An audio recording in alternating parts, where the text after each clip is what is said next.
시청자와 함께하는 시민데스크. 복잡한 이해관계가 얽힌 타워크레인 원례비가 여전히 논쟁의 중심에 있습니다. 원례비를 두고 해석이 제각각인 가운데 YTN은 뿌리 깊게 자리 내린 이 관행을 어떻게 보도하고 있을까요? 오늘 시청자 비평 리뷰 Y에서 살펴봅니다. 이번 주 에필로그 Y에서는 한국 야구의 미래를 위한 대안을 모색해봅니다. 2023 WBC에서 겪은 고통이 미래 성장의 밑거름이 되길 기대하는 마음으로 스포츠부 김상익 기자와 함께 이야기 나눠봅니다.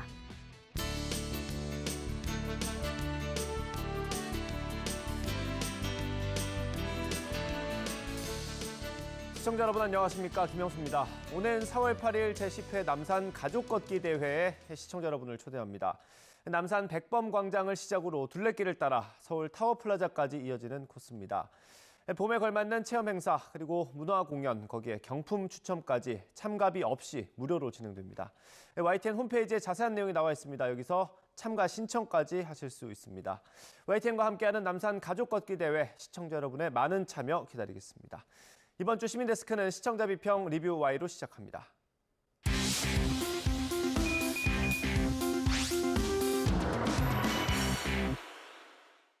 네, 세 분 어서 오십시오.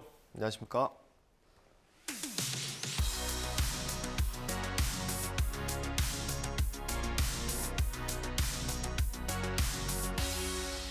네, 시청자 비평 리뷰 Y 시작하겠습니다. 먼저 정영희 시청자 평가원께서 가져오신 오늘의 주제부터 들어보겠습니다. 현 정부의 노동정책 변화의 큰 틀 안에서 구체적으로 언급되고 있는 사안이 있습니다. 건설 현장에서 관행적으로 지불되고 있는 원래비가 논란이 되고 있는데요. 경비의 성격에 대해서는 사측과 노동계의 입장이 확연하게 다릅니다. 오늘 리뷰와의 시간에서는 YTN이 다룬 원래비 갈등에 대한 보도를 살펴보도록 하겠습니다. 네, 오늘은 원래비를 다루게 됩니다. 그러니까 건설사가 타워크레인 기사에게 비공식적으로 주는 웃돈을 얘기하는 건데, 이게 오래된 건설 현장의 관행이라고 하더라고요. 그래서 보도하는 것도 사실 쉽지 않은데 YTN 보도 어땠는지 좀 보겠습니다. 이 양 자체는 어땠는지 궁금하네요. 네. 이슈의 중요성에 비해서는 YTN의 기사량이 그리 많지는 않았습니다. 작년 12월 20일이죠. 국토부 장관이 사실상 건설 노조와의 전쟁을 선포한 셈인데요. 이후 YTN의 기사는 중복 기사를 포함해서 50여 건 정도가 보도가 되었습니다. 그러면 보도는 이 쟁점들을 잘 보도하고 있었는지 어땠는지 궁금합니다. 네, YTN의 원래비에 관한 보도를 전체적으로 한번 살펴봤는데 제일 눈에 띄는, 그리고 좀 잘했다고 생각되는 뉴스가 있었는데요. 그 먼저 말씀을 드리면 2월 22일에 보도된 내용, 정부가 콕 찍은 원래비 건설사가 먼저 제한하기도라는 그 헤드라인으로 기사가 한번 나갔습니다. 이 보도에서는 원래비에 대한 최근 논란으로 인해서 타워크레인 기사들에게 좀 부정적인 인식이 더 씌워졌다라는 그런 입장까지 전달을 했고요. 또 법원에서 원래비가 임금 성격이다라고 판결을 했기 때문에 건설사에서도 또 계약서를 써줬기 때문에 이게 관행이지 불법은 아니다라는 것이 노동계 입장이다라는 내용을 전달을 했습니다. YTN의 보도 중에서 가장 잘 되었다고 생각되는 것은 건폭 핵심 원래비 꼽은 정부, 노조 법원 사실상 임금이라는 기사를 들 수가 있습니다. 대담 형식으로 내용을 전달을 했는데요. 시청자에게 충분하게 정보를 전달했고 내용의 구성도 좋았습니다. 원래비를 둘러싼 논란을 한꺼번에 이해할 수 있는 그런 구성이었습니다. 이 보도는 정부 관계자의 발언을 통해서 이제 현 정부의 노동 정책, 이것에 대한 명확한 입장을 보여주면서 이제 출발을 했는데요. 원래비의 성격과 관행이 된 배경, 그리고 비용에 대한 인식 차이, 이면의 여러 가지 문제들, 또 개선을 위해서 논의돼야 될 쟁점이 무엇인가, 이런 것들을 꼼꼼하게 짚어주어서 시청자에게 좀 유용했다라고 생각을 했습니다. 네, 정부는 약간 이러한 성격의 원래비를 그러니까 단순히 노조가 건설사를 압박해서 이제 부당하게 받아든 돈으로 보고 이제 불법 행위라고 규정을 했습니다. 사실은 이런 것 때문에 이제 많은 시청자들께서 이제 원래비를 받는 노동자들에 대해서 굉장히 부정적인 시각을 갖게 된 측면들이 있는데요. 기자와의 대담 같은 경우에는 이제 단순히 이런 것들뿐만 아니라 건설 현장의 어떤 특수성에 주목을 해서 이제 원래비를 주고받는 크레인 노동자와 건설사 두 입장에서 이제 원래비가 갖고 있는 성격을 다루고 이제 원래비가 생긴 이유를 구조조적 차원에서 다뤄서 굉장히 유의미했다고 봅니다. 네, 그렇습니다. 금방 말씀하신 대로 그 이후에 여러 가지 엮여있는 여러 논란들, 뭐 노조의 채용 강요라든지 파업의 문제라든지 아니면 노조의 해계 문제 같은 이런 여러 가지들이 이 원래비 문제와 어떻게 연결이 되는지에 대한 지점도 이해를 좀 할 수가 있었습니다. 무엇보다도 공사 현장에서 지켜지지 않는 안전수칙과 그리고 건설 현장의 기형적인 다단계 구조, 즉 불법 하도급에 대해서 인식을 시켰기 때문에 아주 좋은 뉴스라고 판단을 했고요. 보도 내용도 알찼지만 전달의 양식도 굉장히 적절했다라고 생각을 합니다. 원래비의 성격과 법원의 주요 판결들, 1심 판결까지도 물론 꼼꼼하게 짚어줬고요. 그리고 건설 현장의 하도급 구조를 이렇게 그래픽으로 전달을 해서 시청자 이해를 도왔다고 생각을 했습니다. 네, 그러니까 정부의 주장처럼 원래비가 이제 부당한 어떤 금품 요구로 보기보다는 앞서 말씀드린 것처럼 노동자와 건설사 두 당사자의 이해관계가 맞아서 이제 어떤 관행의 측면에서 이루어졌다는 것들을 이야기를 하면서 크레인이 운용될 때 어떤 구체적 사례를 통해서 이것들이 왜 관행화됐는지를 좀 설명을 하고 있습니다. 그렇기 때문에 어떤 일방적인 뭐 이제 정부가 얘기를 하는 것처럼 원래비 척결만으로는 현재 사안을 좀 해결할 수 없다라는 것을 지적을 하고 있습니다. 원래비라는 게 단순히 이걸 주고받지 않는다고 해결되는 문제가 아니라 원래비를 없애면서 이제 원래비에서 비롯된 어떤 안전을 무시하는 건설 현장의 관행을 함께 없애는 게 이제 핵심이라는 건데요. 연장선상에서 지금 어떤 정부가 이제 건설 현장에 굉장히 불법 행위가 만연해 있다고 이제 보면서 노동자와 노조만을 굉장히 비난을 하거나 규제를 하는 측면들이 강하게 있는데요. 이뿐만 아니라 건설사랑 어떤 불법 하도급 문제들도 함께 짚어야 이제 문제를 해결할 수 있다는 점들을 얘기를 하고 있습니다. 특히 이제 어떤 하청과 재하청이 반복이 되면서 노동자들의 임금이 깎이는 부분들이 있고 이제 이과 관련해서 노조가 도움을 청하게 되면서 어떤 이것들이 노조의 채용 강요랑 연결되는 지점도 함께 다루고 있는데요. 건설 현장의 문제로 많이 언급되고 있는 노조의 채용 강요 같은 것들을 단순 어떤 불법 행위로만 볼 것들이 아니라 어떤 다단계 하도급 이슈랑 함께 좀 분석을 해서 보는 것들이 필요하다고 이제 제안을 하고 있습니다. 예, 저희가 이 원래비를 다루면서 어렵다고 계속 언급을 하고 있는 게 이게 눈에 보이는 것도 많지만 눈에 보이지 않는 것도 되게 많아서 보도하기 좀 어려웠을 것 같습니다, 시장님. 맞습니다. 이 어떤 관행이 굳어진 거는 그만한 그 이해관계가 맞물려 있는 거기 때문에 굉장히 어렵습니다.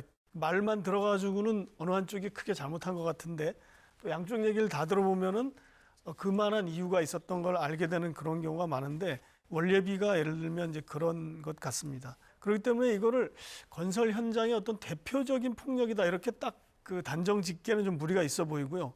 다만 이게 어떤 판결은 이거 임금 성격이라고 한 것이 최근 판결이고 또 과거의 판결에는 임금이 아니다라고 판결을 내린 경우도 있다고 합니다. 그러니까 법원에서도 그렇게 논란이 있는 것은 또 사실이거든요.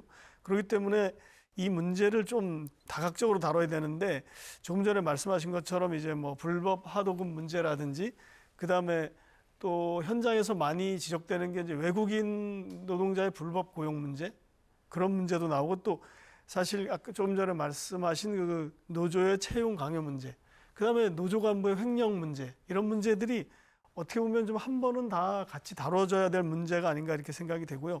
그 취재도 아마 그런 식으로 접근을 해야지 이게 제대로 보이지 않을까 생각합니다. 예. 그런데 이제 저도 보니까 22일 날 그 보도를 말씀하셨는데 저도 그거를 다시 한번 자세히 보니까 이 팩트 체크 형식으로 이걸 이렇게 전했더라고요. 그래서 저도 이런 부분을 좀 종합적으로 다루고 다양한 그 주제와 얽혀 있는 다양한 주제를 한꺼번에 다루면서 팩트 체크를 했고 반응도 굉장히 좋았던 뉴스로 저도 기억이 됩니다. 알겠습니다. 계속해서 평가원님 다른 기사 어떤 거 보셨는지 소개해 주시죠. 이번에 조금 아쉬웠던 점들을 말씀을 드리고 싶은데요. 3월 9일의 기사인데요. 원청이 원래비 지급 강요, 원희룡, 원청업체 강력 질타 보도는 문제의 본질을 좀 곡해시킬 가능성도 있었는데요. 해당 보도는 대한전문건설협회가 주최한 건설 현장 불법 부당행위 실태 고발 증언대회에 관한 것이었습니다.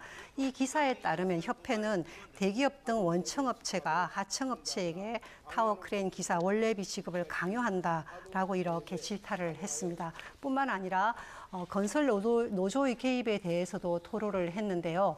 이 보도는 원청이 하도급 업체의 원래비를 전가한 점 혹은 건설 현장에서 노조의 부당한 개입 이런 것들을 강조를 하면서 건설계 다단계 하도급의 문제나 아니면 안전수칙 위반 같은 것 그런 관행에 대해서 문제 제기할 수 있는 가능성을 이렇게 사라지게 만들어 버렸습니다.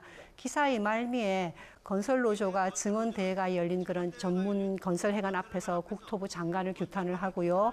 그리고 기자회견을 열었다라는 그런 내용도 전달을 했습니다.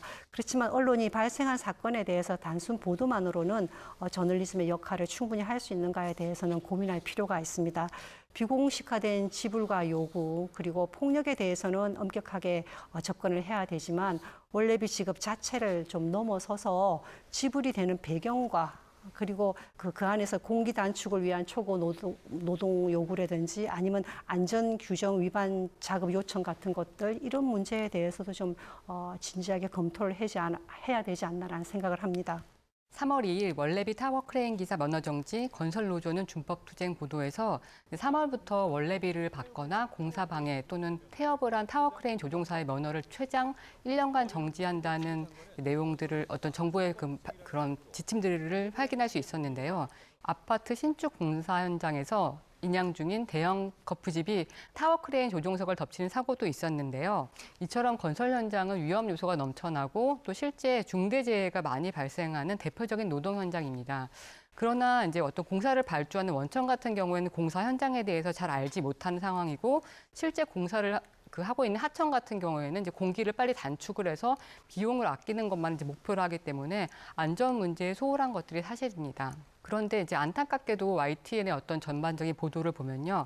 원래비 강요 때 면허 정지, 건폭 수사단 출범, 국토부 원래비 정상적 임금으로 보기 어렵다, 법원 판결 반박, 내지는 건설업계 합법적인 노조와는 상생, 불법 부당행위를 근절해야 등 어떤 원래비를 둘러싼 단순한 현상이라든지 정부 발표만을 다루고 있어서 이제 아쉬움이 많이 남아 있습니다. 특히 어떤 노동자의 희생과 위험이 예견되고 산업안전보건법의 내용이 무시되는 어떤 정부의 정책이 도입되는 상황에서 실제 이러한 어떤 정부의 지침들이 노동 현장에 어떤 영향을 미치는지 그리고 문제점은 없는지를 좀 점검해보는 보도가 필요해 보입니다. 네, 그렇습니다. 그 말씀에 동의를 하고요. 마지막으로 한 가지 더 말씀드리고 싶은 내용이 있는데요. 사안이 왜곡되지 않도록 보도에 있어서 주의를 해주시기를 부탁을 드립니다. 3월 9일 날의 뉴스였는데요. 조폭 노조 행세에 수천만 원 갈취, 건폭 2,800여 명 단속이라는 기사와 그리고 노조라더니 진짜 조폭이 갈취, 건폭 2,800여 명 단속이라는 이 기사가 그 사례가 되겠습니다. 언론은 사실에 근거하여서 보도하기 때문에 분명히 그러한 일은 있었을 것이라고 생각이 되고요. 그리고 규제나 처벌이 있어야 할 부분도 분명히 있다고 생각을 합니다. 그렇지만 건설노조 자체가 조폭은 아닌데요. 이러한 뉴스의 부각은 건설 현장의 노조가 조폭인 것처럼 아니면 그들에 의해서 많이 점유가 되어 있는 것처럼 생각하게 만드는 그런 오해의 여지가 있습니다. 원래비는 건설회사와 기사의 이해관계가 맞아떨어지면서 만들어진 결과이기도 한데요. 타워 크레인 기사는 안전 때문에 법적으로 할 수 없는 일들을 해주기도 하고요. 또 그 결과로서 건설사는 공사 기간을 단축해서 이익을 남기기도 합니다.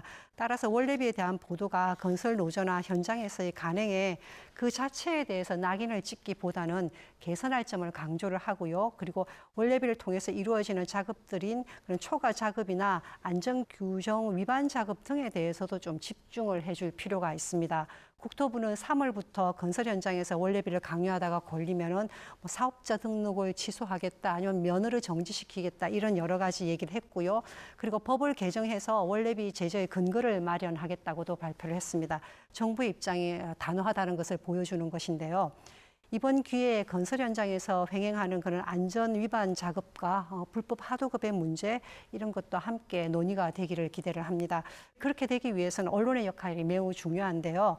원래비 자체만을 비판하는 논리보다는 이면의 그런 구조적인 문제 이것에 대해서 꾸준히 문제 제기를 해주시고요.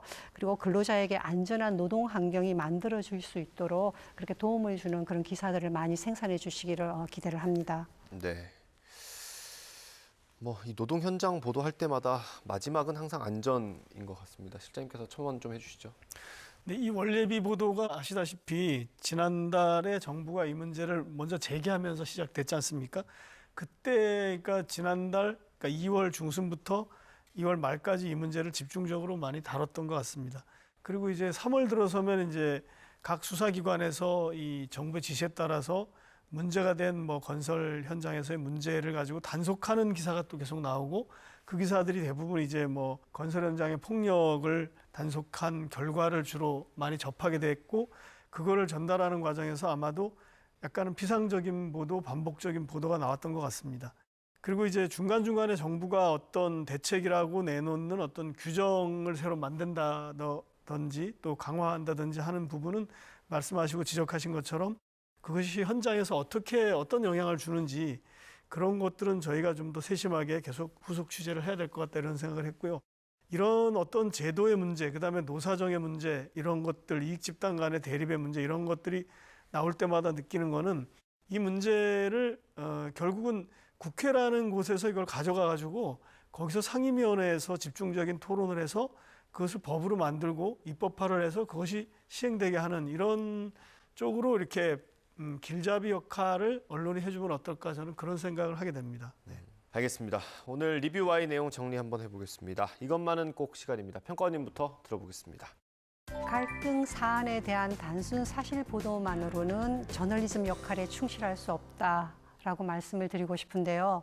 뉴스가 발생한 사건에 대해서 단순 보도하는 데만 그친다면 그리고 구조적인 문제에 접근하지 못한다면 대안이나 해결책을 제시하기가 어렵습니다.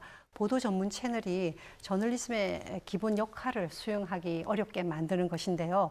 속보성을 추구하거나 아니면 대량의 뉴스 생산에 집중하는 언론사의 뉴스 생산 구조로는 사실 뉴스 시장에서 경쟁력을 또 얻기도 사실 힘든 상황에 있습니다. 하나의 사안에 대해서 여러 방면으로 바라보면서 전문가의 의견을 종합하고요. 그리고 심층적으로 탐구해서 보도하는 그런 열정이 필요한 때가 아닌가라고 생각을 합니다. 네, 다음 박사님 한 줄 평 들어보겠습니다. 겉으로 드러난 현상보다 구조에 주목하는 보도들이라고 말씀드리겠습니다. 원래비는 그러니까 한쪽만의 어떤 문제적 행위처럼 보이는 측면이 있지만 다단계 하도급 문제라든지 사업 주체의 문제 그리고 건설 현장의 특수한 고용 노동 형태와 연결이 되는 문제입니다. 이러한 사안의 어떤 특수한 맥락이나 구조에 대한 고려 없이 그 겉으로 드러난 현상에만 주목해서 그것을 없애는 일에만 집중할 경우 근본적인 구조를 계산하지 못하게 되거나 오히려 현재 상황을 더 악화시킬 수가 있습니다. 구조에 주목하는 보도를 하셨으면 합니다. 네, 알겠습니다. 오늘 리뷰와의 순서는 여기서 마치도록 하겠습니다. 세 분 오늘 말씀 감사합니다.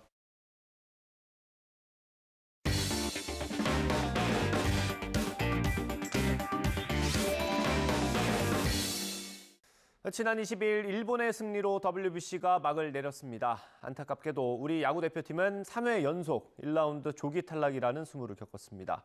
그래서 준비했습니다. 아마 야구팬이라면 오늘 에필로그 Y가 더 흥미로우실 겁니다. 한국 야구의 시급한 현안부터 발전 방향까지 스포츠부 김상익 기자와 함께 얘기 나눠봅니다. 지금 바로 만나보시죠. 우리나라의 아쉬운 결과를 뒤로하고 마무리된 2023 월드 베이스볼 클래식. 점검을 통해 더 나은 다음을 기약해야 할 텐데요. 현장에서 소식을 전한 기자와 함께 못다한 이야기를 나눠봅니다. 도쿄에서 YTN 김사익입니다. 오늘 에필로그 Y 시간 스포츠부 김상익 기자와 함께합니다.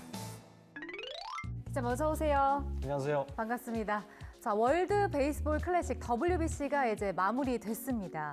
일본이 결국은 우승을 했는데 어떻게 좀 결과를 예상하셨나요? 네, 어느 정도 뭐 사전에 기자들이 일본 우승, 미국하고 결승전을 벌일 거다 이런 것까지도 예상을 좀 했었고요. 일본 입장에서는 뭐 지금 열도가 아주 후끈 달아올라 있을 겁니다. 아직까지도. 네. 사실 우리 입장에서는 좀 아쉬운 경기 결과였어요. 우리 선수들이 조금 이렇게 분발하지 못했다 그런 생각도 드는데 현장에서 보셨을 때 좀 어떠셨어요? 국가대표 경기는 사실 매번 그렇습니다만은 우리 선수들이 성적을 못 내면은 사실 선수나 감독도 힘들지만 네. 그 취재하는 언론도 사실 지켜보기가 힘들거든요. 일본에서의 1라운드 가시방석이었습니다, 사실. 자, 우리나라와 맞붙었던 팀들을 보면 호주, 일본, 체코, 중국이었습니다. 먼저 이 각 네 팀이 어땠는지부터 좀 설명을 해주시죠. 지난주 좀 오래된 경기이기는 하지만 네. 그래도 좀 돌이켜 보면은 호주 같은 경우는 그 우리 1차전에 선발로 나왔던 잭 오로린 선수가 있어요. 이 투수를 비롯해서 몇 명을 제외하면은 대부분의 선수들이 자국 리그에서 뛰는 선수들이에요. 그러니까 객관적인 전력에서 우리가 좀 앞섰다. 네. 이렇게 평가가 나왔던 팀이거든요. 그래서 또 졌던 게 좀 아쉽고요. 일본 같은 경우는 사실 성적을 이렇게 냈지 않습니까? 이런 성적이 나올 정도로 강력한 팀이었죠. 사실 오타니라든가 사사키 이런 선수들이 다 모여가지고 우리가 좀 버거울 상대다 이렇게 예견이 됐던 팀이었습니다. 네. 체코 같은 경우는 사실 좀 현지에서 다른 일을 하고 있는 선수들이 모였었잖아요. 맞습니다. 그 가장 화제의 팀이었던 게 이제 체코였는데 말씀하신 대로 거기에는 이제 감독부터 시작해가지고 직장인들이에요. 그래서 그야말로 취미 활동 비슷하게 뛰는 사람들인데 이런 팀에 상당히 힘들게 7대3으로 우리가 이기긴 했습니다만 힘들게 이겼죠. 예. 네, 그 마지막으로 우리가 경기 치렀던 중국은 어땠나요? 중국은 사실 마지막 경기에서 우리가 22대 2, 20점 차, 5회 콜드 게임으로 이기지 않았습니까? 사실 대회 전부터 바로 그 정도의 전력의 팀이다 이렇게 우리가 이제 준비를 했던 팀이죠. 앞서 얘기해 주셨는데 호주전 같은 경우는 뭐 객관적인 전력에서 우리가 좀 앞섰다라고 했는데도 우리가 패했습니다. 이 이유는 어디에 있다고 보시나요?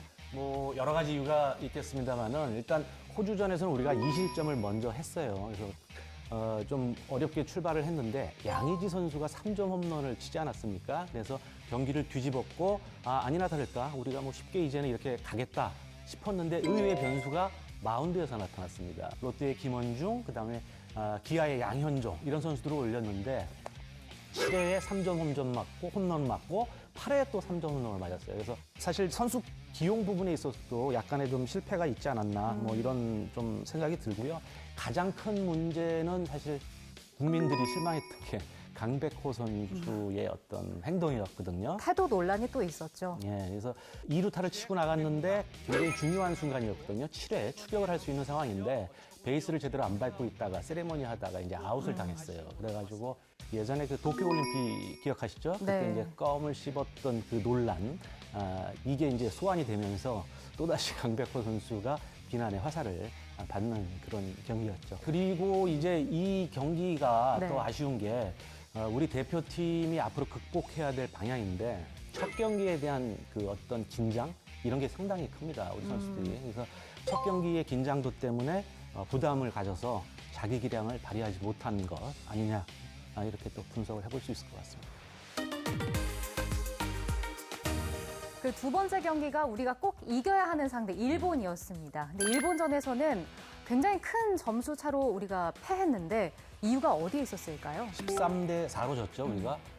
한마디로 실력 차가 드러났다. 이렇게 보면 될 것 같고요. 마운드와 타력 모두에서 이제 실력 차가 드러났는데 특히 마운드 같은 경우는 그 투수 구속이 일본 투수들이 사실 164km, 그러니까 102마일 정도를 던지거든요.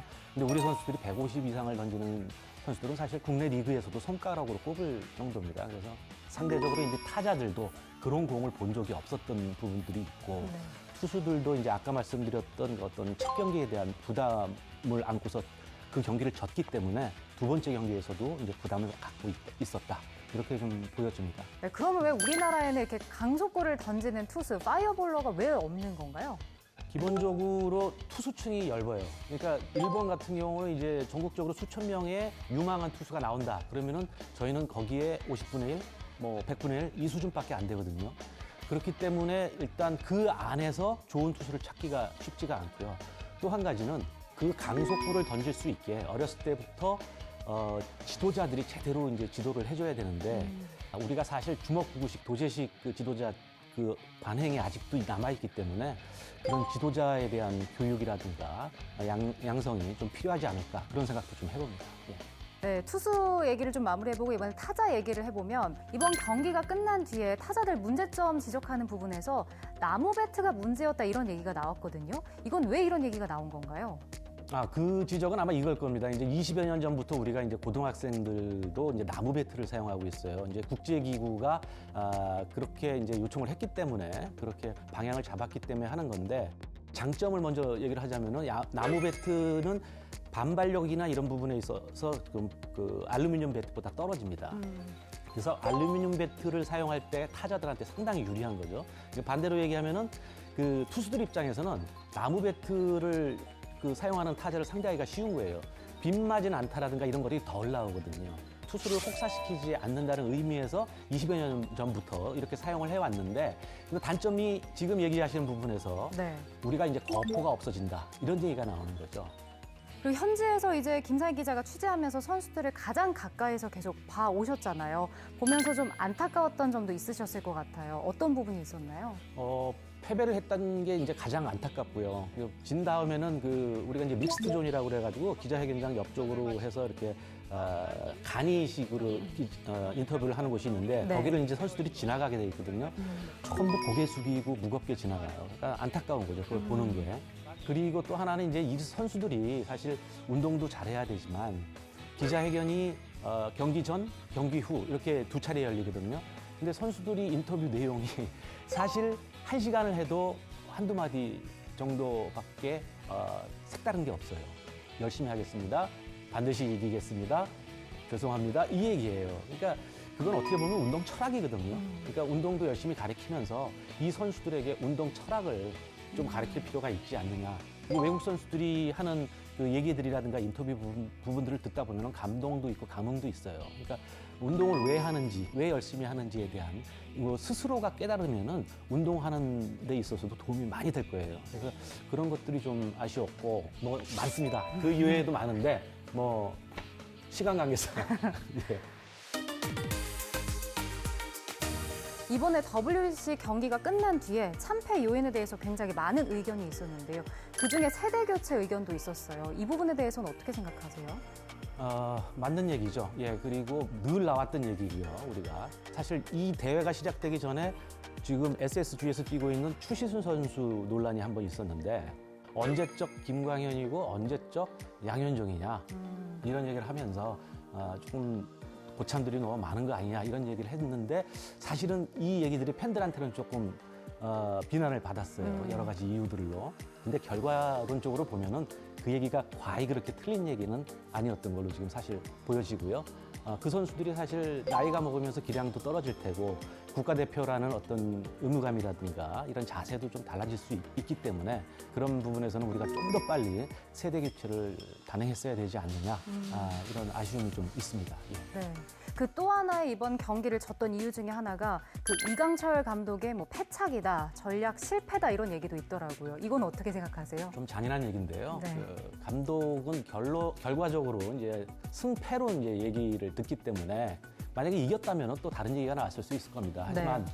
그건 사실이에요. 현장에서 보이는 어떤 선수 기용이라든가 그 투수 교체 타이밍 이런 거에 아쉬움은 있었어요. 이강철 감독의 스타일이 경기가 끝나고 나면은 기자실에 와서 기자회견을 하면서 맨 처음 모두 발언으로 한 20초를 얘기를 하는데 거기에 경기의 모든 것을 녹여서 솔직하게 얘기를 해요. 일본전 끝났을 때는 그런 얘기를 했었어요.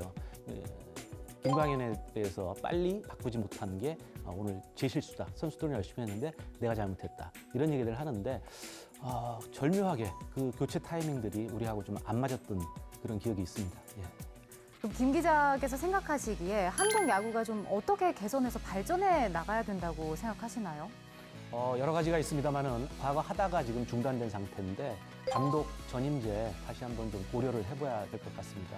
감독이 이제 본인의 의지를 갖고 소신대로 팀을 꾸릴 수 있게 전임제 한번 좀 살펴봐야 될 것 같고요. 또 한 가지는 이제 KBO에 당부하고 싶은 건데 그 KBO가 하는 게 이제 우리 대회를 뭐 미국에서 열자라든가 뭐 이런 것들을 얘기하고 있어요. 그래서 그 얘기는 뭐냐면 이제 좀 어떤 보여주기식 행정이 아니냐 이런 이제 비판이 나오거든요. 그런 것들보다 지금까지 우리가 얘기했듯이 좋은 선수를 육성할 수 있는 그런 어떤 뒷받침을 해줘야 되는 게 KBO가 아닌가 이렇게 생각이 듭니다. 네. 마지막으로 코로나19로 1년 연기된 항저우 아시안게임이 올해 9월에 열리는데 여기서 우리 한국 야구 대표팀이 어떻게 좀 꾸려져야 할지 또 어떻게 준비를 해야 할지 생각을 얘기해 주신다면요. 이번 항저우 아시안 게임은 이번 대회와는 달리 WBC와 달리 이제 25세 이하 선수들로 꾸려질 텐데 아시안 게임은 이제 메달이 이제 있는데 금메달을 딸 경우에 병역 혜택이 주어집니다. KBO가 됐든 어디가 됐든 선수 구성하는 데 있어서요. 그 좀 병역 혜택 선수를 바라본 그런 선수 선발을 하지 말고 가장 최고의 선수들을 모아서 최고의 전력으로 한국 야구 아직 정상에서 내려오지 않았다. 이런 것들을 한번 좀 보여줬으면 하는 그런 생각이 간절합니다. 네.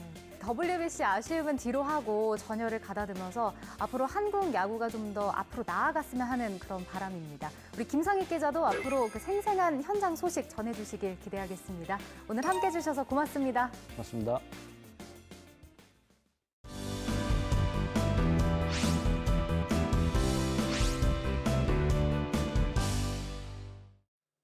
안녕하세요. YTN DMB 시청자 평가원 고두입니다. 역사를 잊은 민족에게 미래는 없다라는 유명한 말이 있는데요. 지난 역사에 대한 중요성을 강조하는 말이라 할 수 있습니다. 이는 우리 민족에게도 동일하게 적용될 수 있을 텐데요. 지난 역사 속에서 피치 못할 사정으로 고국을 떠나 해외로 이주해야만 했던 선조들도 모두 포함되어야 할 것입니다.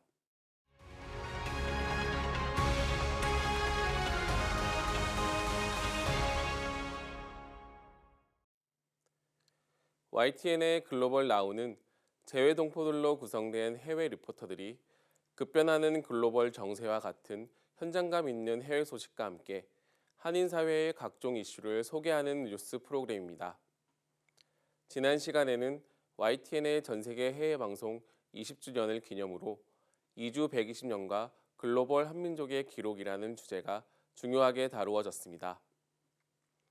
우선 지난 20년간 제작되었던 재외 동포 관련 영상들의 일부가 소개되었습니다. 고향을 생각하면서 불렀을 망향가나 갈밭에서 노래를 부르는 고려인의 모습, 100년 전부터 구전되어 온 아리랑을 부르는 쿠바의 동포에 이르기까지 고국을 그리워하는 모습이 전해지면서 가슴이 뭉클해지는 기분이 들었습니다. 우리 민족의 이주사를 다룬 영상들에 대한 소개와 함께 작고하신 제일 동포의 음성이나 쿠바 각 지방에서 대한민국 임시정부의 독립성금을 마련했다는 이야기, 도산 안창원 선생님의 자손에게 듣는 재외 동포들의 활동 등은 지금의 대한민국을 만드는 데 없어서는 안 될 소중한 자료 중 하나라 생각이 들었습니다. 재외 동포나 관련 분야에서 활동하고 있는 전문가들은 전 세계 해외 방송 20년이 다양한 동포들에 대한 이해를 돕고 재외 동포들의 정체성과 모국에 대한 간극을 줄이는 중요한 역할을 한다고 이야기하고 있습니다. 이러한 활동들이 현재를 살아가는 우리와 앞으로의 미래의 한국인들에게 꼭 필요한 영역이라 생각되어 매우 인상 깊었습니다. 전 세계 해외 방송 20년 특집의 이 뒤를 이어 해외 여러 국가에서 일어나고 있는 재외 동포의 소식이 전해졌습니다. 우선 필리핀 소식이었는데요. 고기보다 비싼 양파나 식재료 가격의 폭등과 관련된 내용이었습니다. 지난해의 태풍과 정부의 시설 투자 부족 등의 이유로 식재료 가격이 폭등하고 있다는 소식이었는데요. 작년과 비교하여 10배 이상 가격이 올라 식당 운영이 어렵다는 필리핀 동포의 이야기를 전해 들을 수 있었습니다. 이 밖에도 주요 식자재의 가격 급등으로 식량 밀수까지 벌어지고 있다는 현지인의 소식도 볼 수 있었는데요. 이를 통해서 팍팍해진 일상을 미루어 짐작할 수 있었습니다. 캐나다에서는 코로나19로 인한 재택근무의 보편화로 도심을 떠나고 있다는 소식도 전해졌습니다.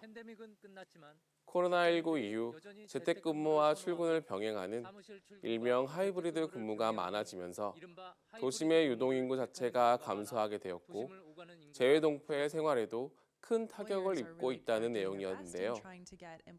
코로나19의 여파가 여전히 현재 진행형이라는 것을 알 수 있었습니다. 해외 동포들이 서로 함께하면서 위기를 극복해가는 모습도 엿볼 수 있었습니다. 디지털 사용이 어렵거나 언어적 어려움을 겪고 있는 노년층을 적극적으로 지원하고 있는 뉴질랜드 한인 사회의 모습을 볼 수 있었습니다. 머나먼 타국에서 서로 상부상조하는 모습을 통해서 한국인만의 끈끈한 동질감을 찾아볼 수 있었습니다. 올해 6월에는 재외동포청이 출범하여 재외동포를 위한 정책적 활동이 늘어날 것으로 보입니다. 이에 미디어의 활동이 함께 더해진다면 재외동포에 대한 관심이 더욱 증폭될 것입니다. 앞으로도 글로벌 나우가 해외에서 삶을 영위하고 있는 재외동포와 관련된 소식을 발빠르게 시청자들에게 전달할 수 있기를 바랍니다. 시민데스크는 시청자 목소리로 YTN을 깊이 되돌아봅니다. 방송에 대한 여러 의견들 SNS와 홈페이지, 전화로 남겨주시고요. 저희는 다음 주에 다양한 시청자 의견으로 돌아오겠습니다. 시청해주신 여러분 고맙습니다.